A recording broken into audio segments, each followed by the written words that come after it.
آج کی ویڈیو بطور خاص درس نظامی کے طلباء کے لیے ہے۔ یہ میرے ہاتھ میں ایک کتاب ہے، اس کو فتاوی شامی کہتے ہیں۔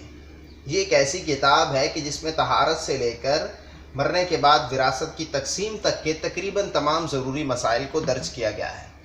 آج کل کے دور میں جتنے بھی علماء کرام فتویٰ دیتے ہیں وہ سب سے پہلے اسی کتاب کی طرف رجوع کرتے ہیں۔ آخر اس کی کیا وجہ ہے یہ میں آپ کو بتاتا ہوں اور اس کی اہمیت آپ کو بتاتا ہوں۔ یہ کتاب ایسی ہے کہ اس کی طرف رجوع کرنا بنتا ہے۔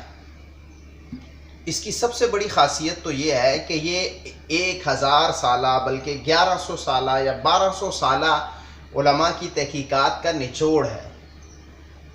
اب ان کا طریقہ کار کیا ہے، لوگ ان کی طرف کیوں جاتے ہیں؟ سب سے پہلی وجہ تو یہ ہے کہ اس میں جب بھی کوئی بات لکھی جاتی ہے، یعنی ایک قول یہ ہے ایک قول یہ ہے، تو اس میں بتا دیا جاتا ہے کہ یہ اصح ہے، یعنی زیادہ صحیح ہے، اور یہ مفتبی ہے اور یہ راجح ہے۔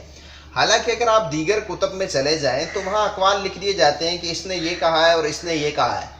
نہ وہ بتایا جاتا ہے کہ یہ راجح ہے اور یہ مرجوح ہے، نہ بتایا جاتا ہے کہ یہ اصح ہے اور یہ صحیح ہے۔ وہ قاری پر چھوڑ دیا جاتا ہے کہ بھئی آپ خود فیصلہ کرو، اور یہ بڑا مشکل کام ہے۔ تو اس میں یہ ہوا ہے، یعنی اگر کہیں دو مختلف اقوال آگے تو ان کے درمیان تطبیق دیتے ہیں۔ اگر تطبیق ممکن نہیں ہوتی تو پھر بتا دیتے ہیں کہ یہ راجح ہے اور یہ مرجوح ہے۔ اسی لیے علماء اس کی طرف جاتے ہیں۔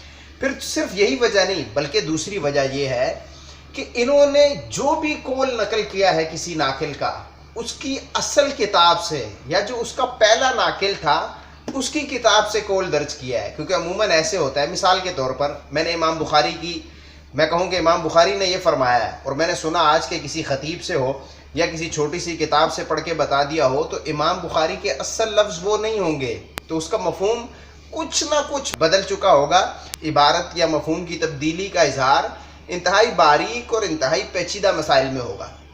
تو امام شامی نے یہ محنت کی کہ دوبارہ سے جو کچھ لکھا تھا اصل کتابوں کی طرف مراجعت کی اور جو پہلا ناقل تھا اس کی اصل عبارت کو اسی کے الفاظ میں درج کیا۔ اب اس وجہ سے علماء کرام اس کی طرف جاتے ہیں۔ اب میں کچھ بتا دوں کہ ان کے جو 3 نام ہیں نا، رد المختار، در المختار اور پھر تنویر الابصار، یہ ان ناموں کا بھی ایک خاص پس منظر ہے۔ یہ نام یوں ہی نہیں رکھے گئے، اور آپ ان کی جب سنیں گے کہ یار یہ نام کیوں رکھے گئے، وجوہ تسمیہ سنیں گے تو آپ کو بڑا اچھا لگے گا، اور یہ ایسی چیز ہے کہ جو بتانے کے قابل ہے۔ اب امام طبرطاشی نے سب سے پہلے ایک کتاب لکھی ایک جلد میں۔ اب ایک جلد میں فقہ کے سارے مسائل کا احاطہ کرنا، ضروری مسائل کا، یہ بہت بڑی بات تھی۔ تو انہوں نے کیونکہ بڑی محنت کر کے اور مستند، معتبر اور مفتبی اقوال لکھے ایک جلد کے اندر، تو انہوں نے کہا اس کو جب کوئی طالب علم دیکھے گا تو وہ سمجھے گا کہ یہ آنکھوں کی ٹھنڈک ہے۔ اسی لیے انہوں نے اس کا نام رکھا تنویر الابصار، آنکھوں کو ٹھنڈک دینے والی، آنکھوں کو منور کرنے والی کتاب۔ اب اس کی شرح لکھنے کے لیے امام حسکفی آئے۔ امام حسکفی نے سوچا کہ میں 10 جلدوں میں اس کی تنویر الابصار کی شرح لکھ دوں گا، لیکن لکھنے بیٹھے تو پھر سوچا کہ یار بجائے کہ اتنی طویل کتاب لکھوں، میں چنے ہوئے موتی صرف لکھ دیتا ہوں، یعنی موتی چنا، یہاں سے موتی چنا اور ان کو جمع کر دیتا ہوں۔ تو انہوں نے ایسے ہی کیا اور صرف چنے ہوئے موتیوں کو جمع کیا، اسی لیے اس کا عربی میں نام رکھا الدر المختار۔ اس کا مطلب بھی یہی ہوتا ہے، چنے ہوئے موتی۔ لیکن وہ موتی صرف چن کے رکھے تھے تو عبارت گنجلک ہوگی، مشکل ہوگی، پیچیدہ ہوگی۔ طالب علم اسے پڑھنے آتا تو حیران، پریشان، متردد اور شک میں مبتلا ہو جاتا اور چھوڑ کر چلا جاتا۔ تو پھر امام شامی، ابن عابدین شامی، انہوں نے سوچا کہ یار یہ جو طالب علم متردد ہو کر، شک میں مبتلا ہو کر، حیران ہو کر اس کتاب سے دور جا رہے ہیں، کیوں نہ میں ایسے کروں کہ انہیں اس کتاب پر واپس لے آؤں۔ تو انہوں نے اس کا نام رکھا رد المختار، یعنی جو متردد اور شک میں مبتلا طالب علم ہے میں ان کو واپس در مختار پر لا رہا ہوں۔ تو کیسی دلچسپ چیز تھی جو ان تینوں نے نام رکھے اس طرح سے۔ اب یہاں کچھ چیزیں فتاوی شامی کے حوالے سے الگ سے بتا دیتا ہوں۔ ابن عابدین انہیں کہتے ہیں۔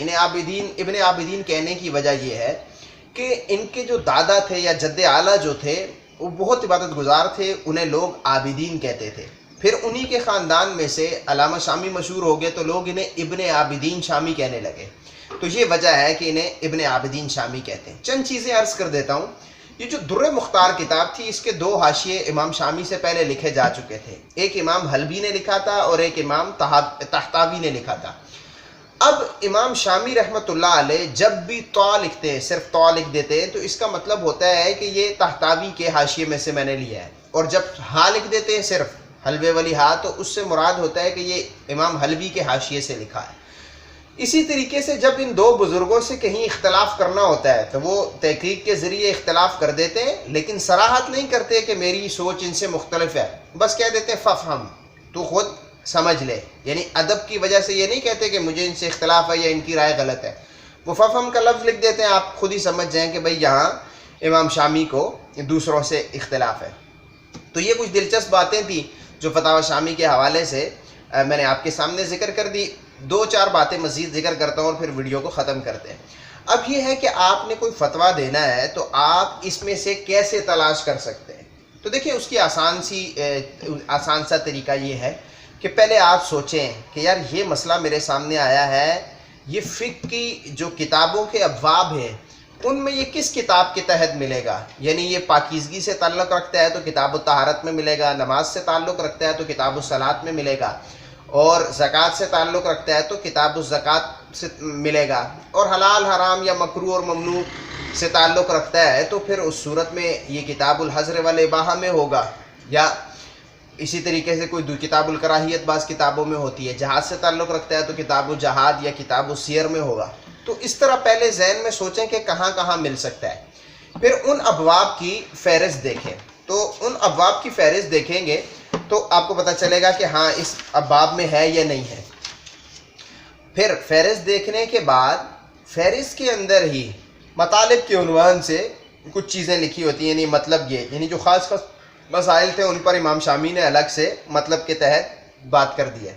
پھر اسی طرح ہر باب کے آخر میں فروع کے عنوان سے بھی چند باتیں ذکر کر دیتے ہیں۔ اگر کسی بھی کتاب میں آپ کو مسئلہ نہ مل رہا ہو تو ایک کتاب ہے کتاب الشتا، یعنی جس میں متفرق مسائل ہیں، اس میں دیکھ لیں مل جائے گا۔ فتویٰ دیتے ہوئے ہمیشہ کبھی بھی چھوٹی سی عبارت پڑھ کر فتویٰ نہ دے دیں، کبھی چھوٹی سی عبارت پڑھ کر سوال کا جواب نہ دے دیں، بلکہ ہمیشہ جہاں سے بات شروع ہو رہی ہے اس حوالے سے وہاں سے پڑھنا شروع کریں، بلکہ بہتر ہے کہ اس سے بھی 2 صفحے پیچھے پڑھ لیں، وہاں سے پڑھنا شروع کریں، اور جہاں بات ختم ہو رہی ہے اس سے بھی 2 صفحے آگے احتیاطاً پڑھ لیں، کیونکہ بعض اوقات کوئی قید ذکر کر دی جاتی ہے کہ وہ پیچھے جو ہم نے مسئلہ بیان کیا تھا اس میں اس چیز کا بھی خیال رکھا جائے، تو وہ قید بعد میں ہوتی ہے، شروع میں مطلق ذکر کیا گیا ہوتا ہے۔